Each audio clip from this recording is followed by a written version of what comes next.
नमस्कार दोस्तों, स्वागत है आप सभी का एक बार फिर से आपके अपने YouTube channel talk with Hemraj में। तो दोस्तों, यदि आप केवल 10वीं पास हैं और किसी गवर्नमेंट जॉब की तलाश में हैं तो आपकी तलाश खत्म हुई। जी हाँ दोस्तों, एसएससी की तरफ से जीडी कांस्टेबल की भर्ती के लिए नोटिफिकेशन जारी कर दिया गया है। जो 25,271 पदों की भर्ती के लिए नोटिफिकेशन जारी किया गया है। तो दोस्तों, यदि आप एसएससी जीडी कांस्टेबल की भर्ती में परमानेंट जॉब पाना चाहते हैं तो आप इन पोस्टों के लिए ज़रूर आवेदन करें। तो चलिए दोस्तों, हम इसकी ऑफिशियल नोटिफिकेशन डाउनलोड करके इसके बारे में हम डिटेल से जान लेते हैं। तो दोस्तों, हम एसएससी जीडी कांस्टेबल भर्ती की ऑफिशियल नोटिफिकेशन में आ गए हैं। जैसा कि आप यहां देख सकते हैं, इसके जो फॉर्म है तो 17 जुलाई 2021 से भरे जाएंगे और इसके फॉर्म भरने की जो लास्ट डेट है तो 31 अगस्त 2021 रखी गई है। यदि आप फीस पेमेंट ऑनलाइन करना चाहते हैं तो आप 2 सितंबर 2021 तक कर सकते हैं और यदि आप चालान के द्वारा फीस पेमेंट करना चाहते हैं तो आप 7 सितंबर 2021 तक फीस पेमेंट कर सकते हैं। ओके, अब हम यहाँ पास देख लेते हैं कि ये भर्ती जो है तो कितनी पोस्टों के लिए निकाली गई है। तो जैसा कि आप यहाँ देख सकते हैं, यहाँ पास मेल कैंडिडेट के लिए 22,424 पदों के लिए भर्ती के लिए नोटिफिकेशन जारी किया गया है, जबकि फीमेल कैंडिडेट के लिए यहाँ पास 2,847 पदों की भर्ती के लिए नोटिफिकेशन जारी किया गया है।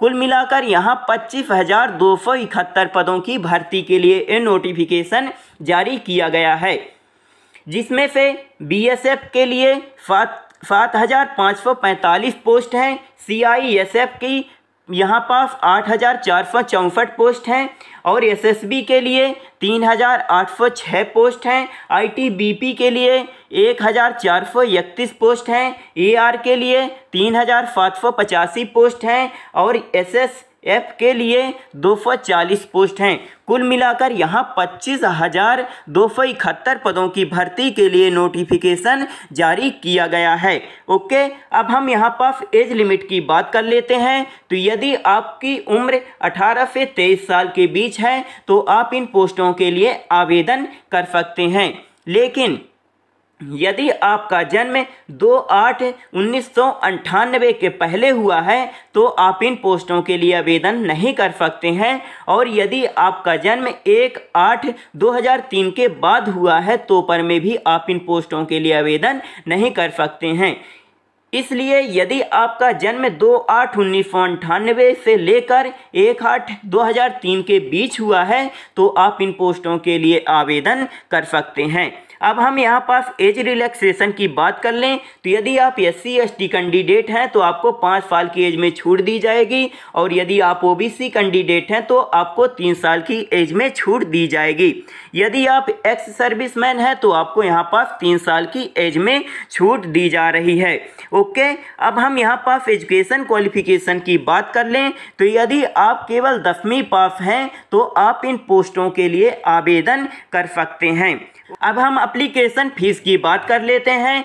तो यदि आप जनरल OBC कैंडिडेट हैं तो आपकी फीस यहाँ पास 100 रुपये लगेगी, ओनली मेल कैंडिडेट के लिए। यदि आप वुमेन कैंडिडेट हैं और यदि आप SC ST कैंडिडेट हैं और एक्स सर्विस मैन कैंडिडेट हैं तो आपकी फ़ीस यहाँ 1 भी रुपये नहीं ली जाएगी। आप एकदम फ्री आप इन पोस्टों के लिए आवेदन कर सकते हैं। अब हम यहाँ देख लेते हैं कि आपका सिलेबस क्या रहेगा। तो आपका जो एग्ज़ाम होगा तो कंप्यूटर बेस्ड एग्ज़ाम लिया जाएगा। ओके, अब हम यहाँ देख लेते हैं कि आपका सिलेबस क्या रहेगा। तो जनरल इंटेलिजेंस एंड रीजनिंग के 25 क्वेश्चन पूछे जाएंगे 25 नंबर के, general knowledge and general awareness के 25 क्वेश्चन पूछे जाएंगे 25 नंबर के, एलिमेंट्री मैथमेटिक्स के 25 क्वेश्चन पूछे जाएंगे 25 नंबर के, हिंदी और इंग्लिश के 25 क्वेश्चन पूछे जाएंगे 25 नंबर के। कुल मिलाकर आपको यहाँ पास 90 मिनट का समय दिया जाएगा। इसके बाद आपको देखने के लिए मिल जाता है फिजिकल इफिशियंसी टेस्ट, जिसमें से रेस होती है 5 किलोमीटर इन 24 मिनट में कंप्लीट करना पड़ेगा मेल कैंडिडेट को, और फीमेल कैंडिडेट को 1.6 किलोमीटर की दूरी 8 मिनट में कंप्लीट करना पड़ेगा। ओके, अब यहाँ पास फिजिकल स्टैंडर्ड टेस्ट होगा, जिसमें से मेल कैंडिडेट की 170 सेंटीमीटर हाइट होनी चाहिए और फीमेल की यहाँ पास 150 सेंटीमीटर हाइट मांगी गई है। फिर आपको यहाँ पास देखने के लिए मिल जाएगा मेल कैंडिडेट के लिए बिना फुलाए 80 सेंटीमीटर छाती होनी चाहिए और फुलाने के बाद 5 सेंटीमीटर का एक्सपेंशन होना चाहिए। तो दोस्तों, यदि आपको कुछ पूछना है तो आप कमेंट करके पूछ सकते हैं। यदि वीडियो अच्छी लगे तो लाइक, शेयर एंड सब्सक्राइब करना ना भूलें। आपका बहुत बहुत धन्यवाद।